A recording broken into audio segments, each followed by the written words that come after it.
Selamat pagi fams. Fajar menjelang kayaknya udah pada seger-seger nih. Pasti udah pada siap dong untuk menjalani to-do list yang ada hari ini. Semangat! Tentunya dengan selalu bersyukur, hidup akan terasa lebih enjoy alias nikmat fams. Hadapi aja nih setiap masalah dengan senyum. Supaya makin segar, langsung aja nih kita tampilin ya bahasan yang segar-segar di tayangan kali ini. Yuk ikut ke Jawa Tengah. Ada kampung air yang pastinya akan menciptakan nuansa segar.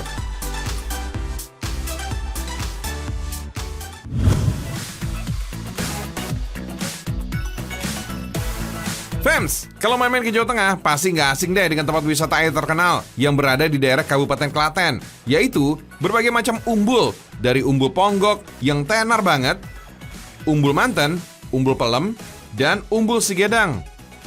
Umbul dalam bahasa Jawa yang berarti mata air. Saking banyaknya mata air, kampung air ini dijuluki dengan daerah 1001 umbul. Kampung ini terus bersinar menjadi daya tarik wisatawan. Meski warna utamanya air, tapi tiap umbul pun ini memiliki daya tariknya masing-masing fams. Padahal dulu umbul-umbul ini digunakan untuk kepentingan sehari-hari masyarakat.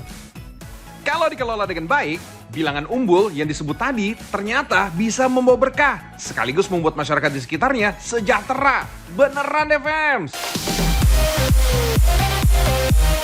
Seperti umbul ponggok, siapa sih yang nggak tahu dengan umbul ponggok ini kan fams?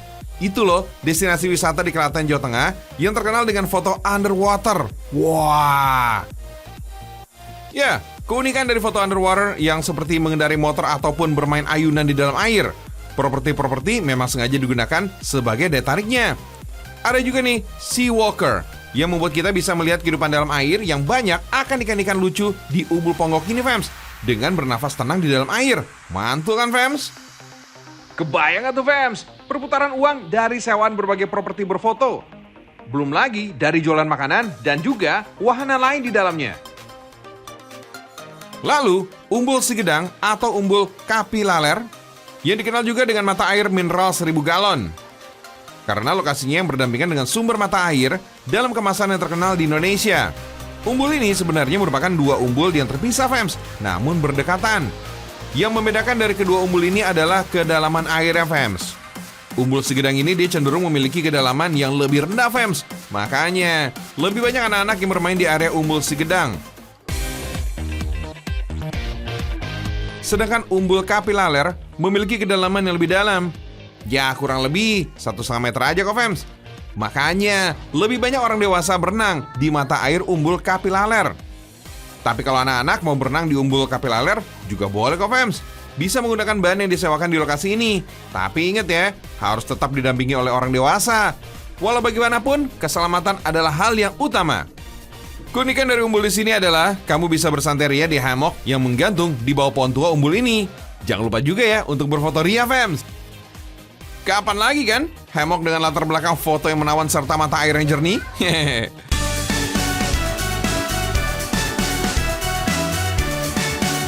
Dan ada juga nih yang baru nih fams, di kampung air ponggok ini bisa menjadi pilihan destinasi wisata jika berkunjung ke Klaten, Jawa Tengah, yaitu Soko Alas. Konsep Soko Alas ini menampilkan destinasi wisata dengan suasana baru di kampung air ponggok fams, yaitu dengan arsitektur yang bikin tercengang dengan bahan limbah seperti akar kayu jati. Kalau untuk wahana, selain kolam renang, bisa juga nih bermain kano yang belum ada di umbul-umbul sekitaran kampung air sini fams. Suasananya ala-ala Bali gitu fams. Ajib kan? Banyak kan destinasi wisata yang menarik untuk dikunjungi di kampung ponggok ini? Gimana? Udah kebayang belum? Bagaimana destinasi wisata umbul ini bisa menarik banyak wisatawan dan juga perputaran uang yang sangat besar. Bahkan nih fams, dari pendapatan tiap umbul dimanfaatkan untuk kesejahteraan dan kemakmuran masyarakat desa ponggok. Betul kan Pak Sekdas? Untuk pemberdayaan masyarakat, dari dana BUMDes membiayai satu rumah satu sarjana. Premi BPJS Warga juga dibiayai dari desa. Juga bisa untuk merehab rumah tidak layak huni.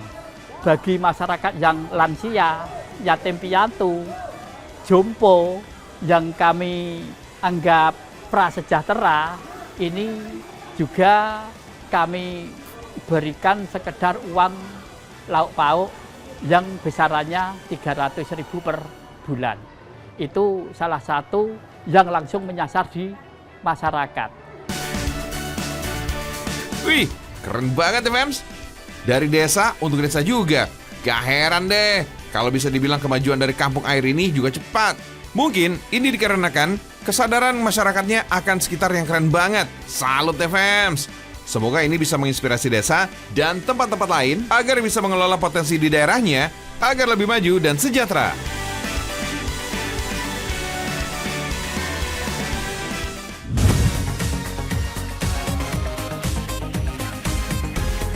Jawa Tengah memang memiliki beragam kampung yang unik Fems. Gak jauh dari kampung air Ponggok, Klaten. Terdapat juga nih kampung lele Fems. Wih, gak heran kan kalau panen ikan lelenya sebanyak ini? Hehehe, jadi pengen menyantap pecel lele buat sarapan nih. Ukurannya juga gak main-main lagi. Kampung lele ini berlokasi di Boyolali, Jawa Tengah Fems. Disebut juga dengan kampung lele karena hampir semua masyarakatnya membudidaya ikan lele Fems. Keberhasilan kampung ini terbukti dengan menjadi sentra lele, serta menjadi pemasok lele bagi warung-warung makan di Jawa Tengah serta Yogyakarta. Mantul kan? Jadi jangan kaget Fems kalau masuk ke kampung lele, melihat banyaknya kolam-kolam lele yang banyak banget. Lele yang dibudidayakan di kampung lele ini adalah jenis lele Dumbo Fems. Jenis yang satu ini merupakan ikan lele yang memiliki laju pertumbuhan tinggi dan dapat mencapai ukuran yang besar. Dari bibit hingga menjadi besar yang siap panen, membutuhkan waktu 3 hingga 4 bulan Fems.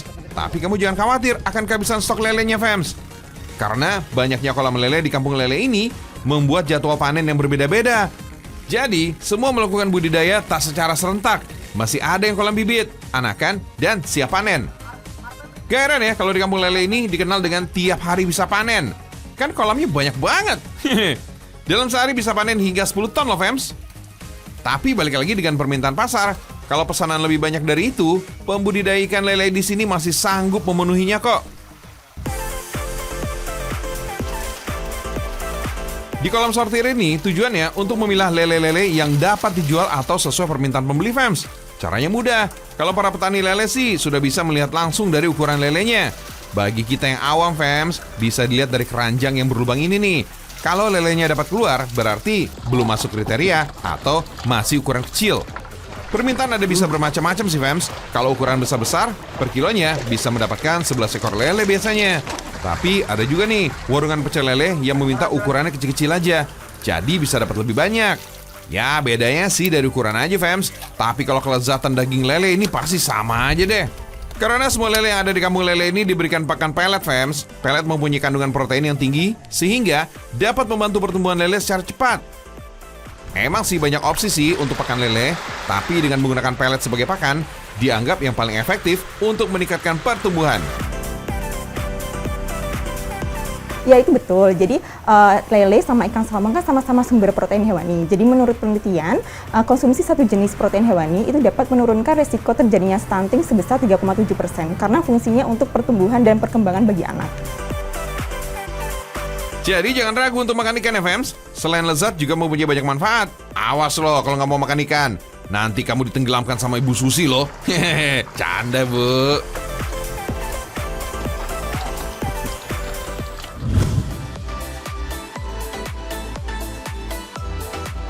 Buat pecinta ikan berkumis, pasti udah tahu banget nih sama sang maestronya. Yup, the one and only Mbah Marto.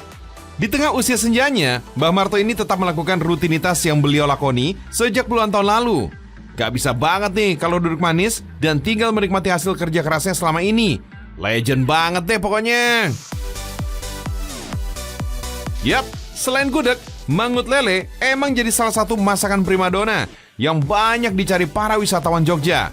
Warung sederhana ini terletak di Jalan Parangtritis, Panjang Jiwo, Patalan, Kabupaten Bantul, Yogyakarta. Berkonsep prasmanan atau open house, suasana warungnya homey dan tradisi banget Fems. Ditata di atas amben atau kursi kayu khas Jawa. Pengunjung bisa mengambil mangut lele sendiri. Bukan cuma mangut lele aja, tapi ada gudeg, sambal, goreng tahu, kacang tolo, dan masih banyak lagi yang siap memanjakan lidah. Masakannya satu ini kuahnya super duper gurih Fems. Pedasnya cabai plus khasnya bumbu rempah jadi ciri tersendiri. Ditambah lagi dengan lembutnya daging lele. Wih, enak tenan. Di sini nggak ada rahasia-rahasiaan Fems. kamu bisa melihat langsung nih bagaimana proses terbentuknya si legendaris ini. Di dalam dapurnya yang sederhana, Mbah Marto masih menggunakan tungku kayu untuk memasak mangut lele andalannya.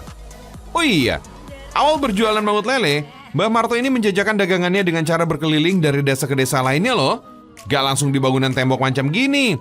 Beliau menggendong dagangannya dan menjajakan mangut lele kepada warga Yogyakarta dari pagi hingga sore. Berkat kerja kerasnya, sejak 1989, beliau mulai berjualan di rumahnya, Fems, hingga hari ini. Fems, sebelum diasap, ikan lele yang udah dibersihkan ditusuk dengan sebilah bambu dan tulang daun kelapa supaya ikan lebih mudah untuk dibolak-balik. Tulang daun kelapa ini dipilih karena busa dari tusuk bambu yang muncul akibat panasnya kobaran api dapat mempengaruhi rasa dari mangut lele. Makanya, jenis tusukan ini bisa menjaga cita rasa mangut supaya tetap konsisten. Fans, proses pengasapan merupakan salah satu teknik pengawetan yang udah dilakukan sejak dulu, jauh sebelum adanya mesin pendingin atau kulkas. Selain untuk mengawetkan olahan makanan, pengasapan biasanya dilakukan untuk memasok persediaan makanan. Oh iya fans, banyak yang percaya kalau ikan asap ini emang lebih enak daripada yang digoreng atau direbus. Ternyata ikan asap disukai, soalnya pengasapannya bisa memberikan aroma dan rasa lezat yang khas pada daging fans. Pantasan aja kalau penggemarnya bejibun ya. Duh, lemes nih kalau udah ngeliat si seksi di atas piring kayak gini. Pengen buru-buru langsung terbang ke Jogja gitu. Oh iya fans, kalau lagi libur panjang atau lebaran, Mbah Marto ini bisa bikin 50 kg ikan lele loh. Kalau dihitung, kira-kira 400 ekor lele bisa habis dalam beberapa jam aja. Tapi nggak perlu terbang langsung ke Jogja untuk bisa menikmati sepiring mangut lele, fans. Soalnya, mangut lele ini bisa awet lebih dari 1 tahun lamanya. Wait, nggak pakai pengawet atau ina-inu yang berbahaya ya? Yang ngebedain hanyalah bentuk lele panggangnya, yang nggak ditusuk memanjang, melainkan dibengkokkan kayak gini nih, fans. Fans, proses pengalengan mangut lele kualitasnya terjaga banget. Biar steril dan layak untuk dikonsumsi, kebersihan saat proses pengalengan ini juga harus diperhatikan nih, fans. Khusus ya.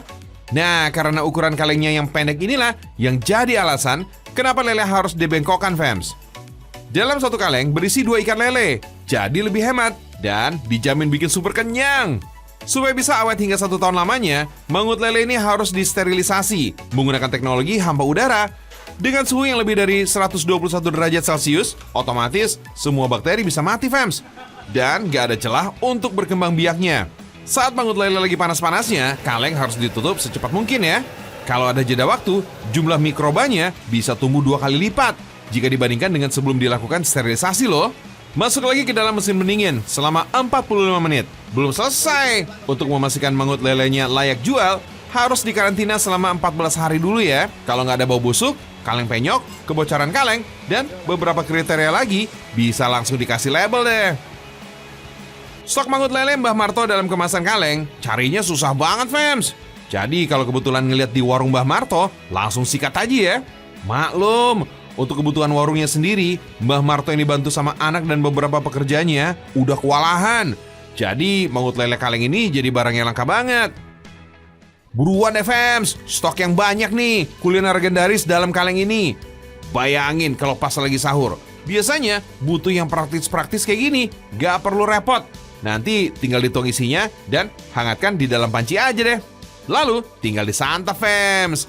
Praktis dan nikmat. Siapa tahu bisa ngobatin kangen suasana di Jogja.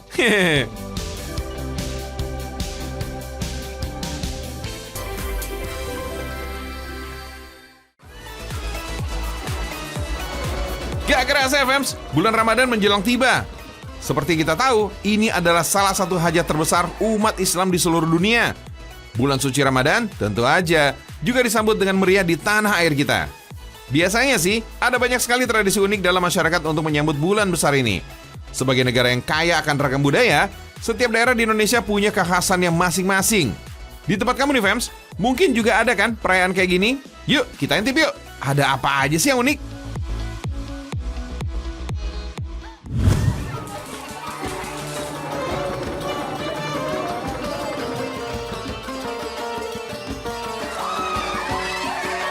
Ini bukan adegan tawuran warga, fams.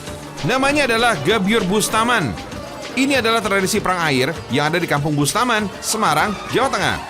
Keseruan ini berlangsung setiap menyambut datangnya bulan Ramadan. Heboh banget deh. Setiap orang sudah mempersiapkan air berwarna-warni yang dimasukkan ke dalam kantong plastik.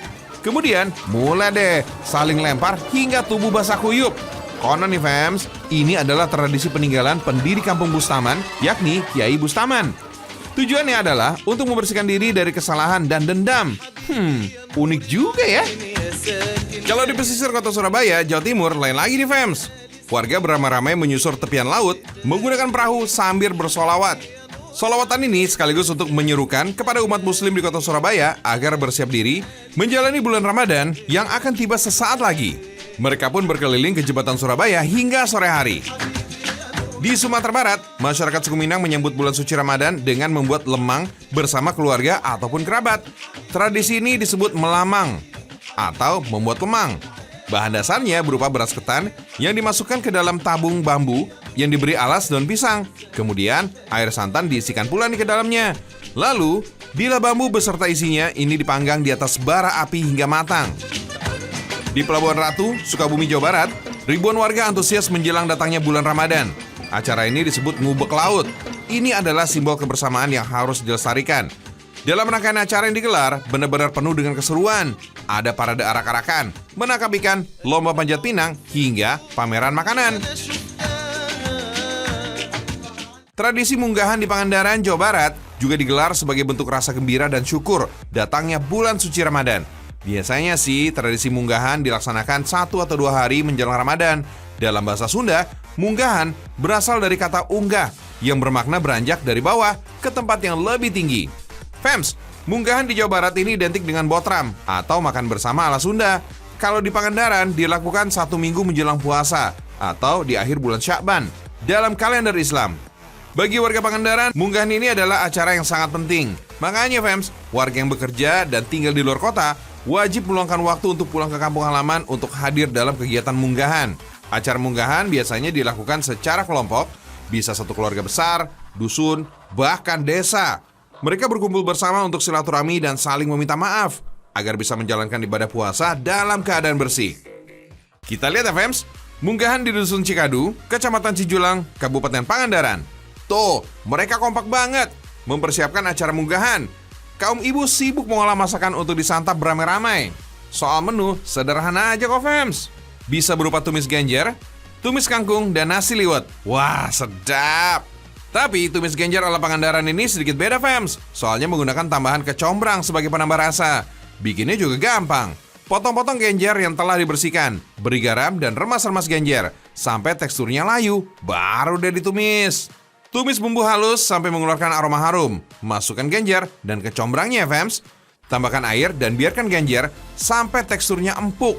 Tinggal angkat dan sajikan deh. Tapi sabar dulu ya Fems, kita makan bersama ikan bakar di tepi pantai. Asik. Fems, tradisi munggahan ini biasa dilakukan di luar rumah. Bisa di tepi pantai atau di tepi sawah sambil menikmati pemandangan. Jadi kayak lagi piknik deh.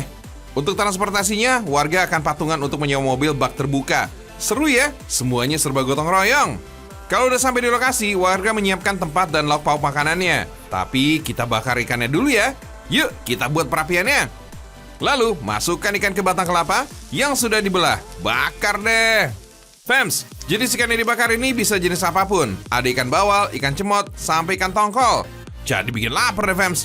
Meski makanannya sederhana, tujuan munggahan ini adalah rasa kebersamaan, kekeluargaan, dan mempererat tali silaturahmi harus dipertahankan nih.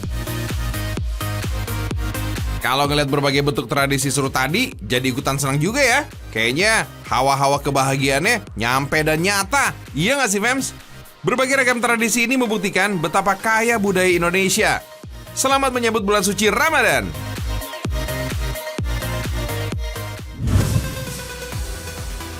Gak jauh dari Pangandaran, kita geser dikit nih ke daerah Tasikmalaya.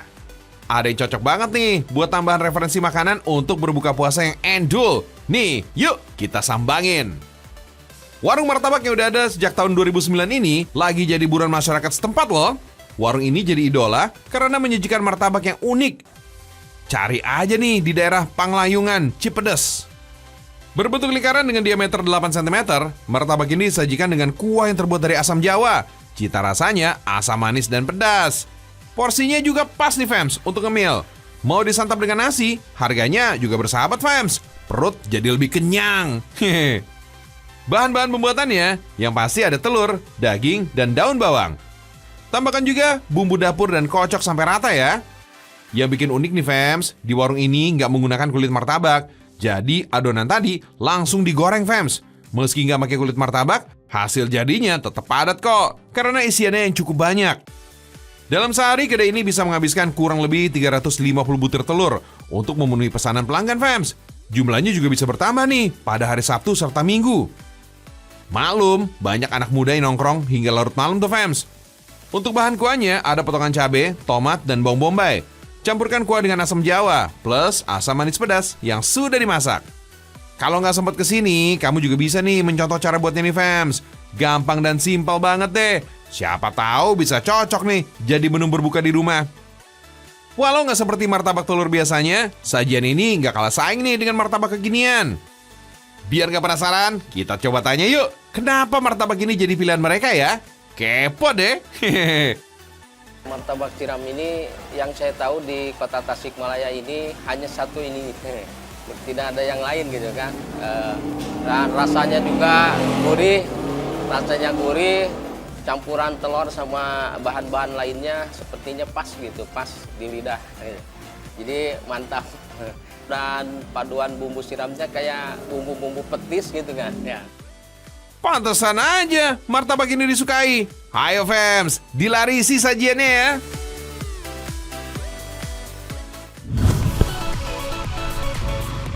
Balik lagi nih ke Pangandaran.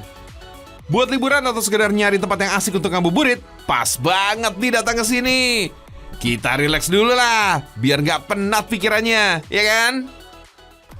Fams, kamu tahu kan kalau Pantai Pangandaran itu dinobatkan sebagai salah satu pantai tercantik di Pulau Jawa. Apalagi Pangandaran memiliki bentangan pantai yang luas, Fams.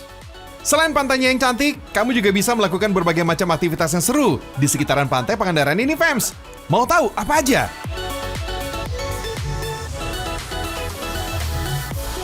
Pertama, kamu bisa cobain deh keliling Pantai Pangandaran dengan menggunakan ATV. Gak akan susah kok nemuin penyewaan kendaraan 4 roda yang bermesin 150 cc ini di sekitaran Pantai Pangandaran, fams. Kamu juga bisa pilih menggunakan yang transmisi manual atau automatic. Dan dengan ban yang besar, ATV gak ada masalah untuk melintasi daerah pesisir di Pantai Pangandaran dan di jalan utama. Tapi ingat ya, fams, harus tetap hati-hati dalam penggunaan ATV saat di pesisir pantai maupun jalan utama. Karena banyak juga nih wisatawan yang ingin menikmati keindahan Pantai Pangandaran, jadi saling menjaga, fams. Oh iya, untuk menggunakan ATV di pesisir Pantai Pangandaran, tidak bisa sembarangan di mana-mana, fams. Ada beberapa area pantai yang dilarang menggunakan ATV. So, wajib patuhi instruksinya, fams, biar liburan kita bahagia. Cakep! Gak jauh dari pinggir Pantai Pangandaran, ada kios gelato yang unik, fams. Kios ini menggunakan kendaraan lama yang dimodif menjadi lapak gelato. Oh my wow! Warnanya pun bikin mata auto melirik. Jadi penasaran nih pengen tahu itu kendaraan kayak gimana. Atau jualan apa aja ya? Iya kan? Gelato memang cocok banget nih di udara pantai yang panas ini, fams. Bisa nurunin hawa panas di tubuh kamu deh jadinya. Enaknya! Apalagi untuk tambahan takjil buka puasa. Serasa wow banget deh. Fams, pasti udah tahu kan kalau gelato ini berasal dari Italia? Gelato modern seperti saat ini ditemukan seorang alkemis bernama Cosimo Ruggieri pada masa Renaissance, yaitu sekitar abad ke-14 sampai abad 17 lalu, fams. Saat itu hidangan gelato hanya disajikan untuk orang kaya atau khusus keluarga kerajaan aja. Kalau sekarang, semuanya bisa makan gelato menyegarkan dahaga ini, fams. Capek beraktivitas di pantai? Lapar? Tenang aja. Gak jauh dari Pantai Pangandaran terdapat juga kampung turis, fams. Kampung turis ini hampir mirip dengan Jimbaran Bali, fams. Terdapat area kafe dan resto yang menyajikan kuliner seafood. Yummy! Wah, ini mah cocok banget nih untuk makan berat sehabis puasa nanti. Langsung tancap gigi 4. Dinamakan kampung turis karena lokasi ini sering menjadi destinasi wisata para turis asing. Wait, wisatawan lokal juga banyak yang datang kok. udah pasti tujuannya untuk menikmati keindahan pantai dengan cara yang berbeda. Kalau di pantai, udah pasti dong wajibnya makan seafood. Semua seafood yang diolah pun fresh. Yang mengolah masakannya pun bukan kaleng-kaleng, fams. Kenikmatannya dijamin deh. Bakal bikin kamu nagih kalau udah sekali nyicip kulineran di kampung turis. Mau segala macam seafood ini pasti ada, fams. Dari kepiting, cumi, kerang, lobster, apalagi ikan. Haha. Gak usah khawatir, fams. Tinggal pilih aja nih mau menyantap apa. Sambil menikmati pantai hingga menunggu sunset. Cakep. Gimana? Menarik kan berwisata di Pantai Pangandaran, fams? Kalau belum ada waktu luang, masukin aja dulu ke daftar liburan kamu, oke? Apalagi kalau pas bulan puasa ada di sini. Bahagia banget pastinya.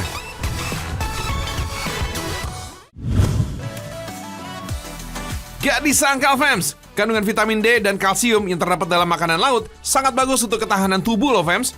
Apalagi kalau nanti di bulan puasa. Butuh banget nih untuk menjaga tubuh agar terus fit. Masih di Pangandaran nih, fams, ada opsi untuk sajian seafood kayak lobster ini nih. Uniknya, bumbu yang dipakai untuk membuat lobster ini memakai honje alias kecombrang. Ini dia nih, lobster acar honje. Kalau yang namanya acar, selalu ada wortel dan timun. Tapi acar honje ini nggak dibuat dengan tambahan cuka. Rasanya dijamin sedap kok. Sekarang, bersihkan aja nih lobsternya, fams, untuk menghilangkan pasir laut yang masih menempel. Potong antenanya dan belah menjadi 2 bagian, supaya bumbu gampang meresap. Wait, cangkangnya jangan sampai lepas ya. Ulek semua bumbu sampai halus ya. Honje atau kecombrang ini juga ikut dihaluskan, fams. Oh iya, honje ini memiliki kadar antioksidan yang tinggi loh, fams. Baik untuk melindungi sel tubuh dari efek buruk radikal bebas. Selain itu, honje juga bisa menghilangkan bau amis seafood tuh, fams. Tumis bumbu yang sudah dihalusin. Tambahkan air secukupnya. Masukkan lobster, wortel, dan kulit mentimun. Masak lobsternya. Masak lobster gak butuh waktu lama, fams, supaya nggak hilang kandungan gizinya. Fams, lobster mempunyai rasa yang gurih. Cita rasa dagingnya manis dan teksturnya lembut.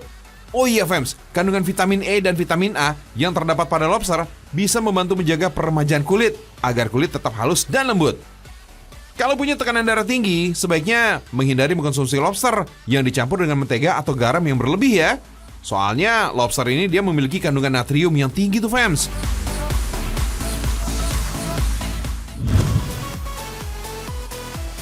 Masih di Bumi Priangan Timur nih, fams. Sekarang kita geser sedikit ya ke daerah Garut. Si es tradisional ini gak kalah nikmat untuk dihidangin setelah berbuka puasa, fams. Ini dia nih, namanya es goyobot. Es goyobot khas Garut ini kayaknya mantul nih, fams. Es berisi goyobot, kelapa muda, mutiara, alpukat, potongan roti, kuah santan, gula, dan krimer kental manis. Kebayang dong gimana segernya, bikin adem. Kata ini, fams, es goyobot ini awalnya nggak dicampur segala macam bahan, kayak sekarang gini nih, fams. Harga segelas es goyobot ini juga tergolong murmer alias murah meriah. Cukup Rp6.000, kamu udah dapat kesegaran dan melepas dahaga. Salah satu bagian terpenting adalah goyobot itu sendiri nih, fams. Goyobot ini dibuat dari tepung sagu aren, warnanya putih, agak keabuan gitu. Caranya, larutkan tepung dengan air dingin, fams. Lalu, saring untuk memisahkan kotorannya. Kemudian, masukkan air panas pelan-pelan, fams. Aduk terus sagunya, supaya teksturnya tidak menggumpal.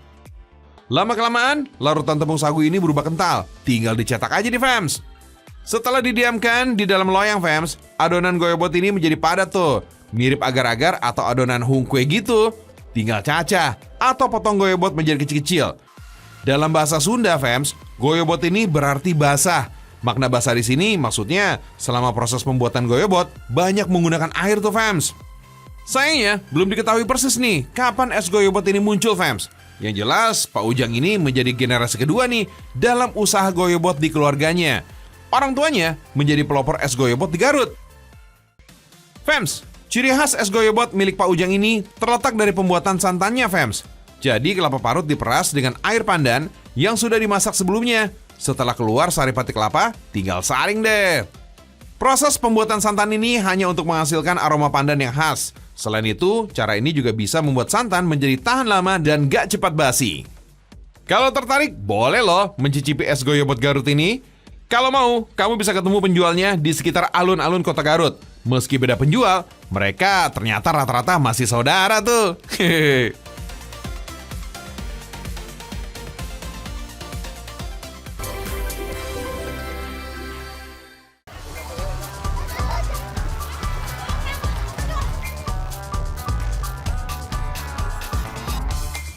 Keren ya tayangan hari ini. Besok kita masih hadir nih fams, nemenin pagi kamu. Kalau mau yang lebih seru lagi, tonton Ragam Indonesia setiap Senin sampai Jumat jam 5:15. Oke fams? Karena Ragam Indonesia, satu Indonesianya berjuta kekayaannya. Indonesia mendunia. Sampai jumpa fams.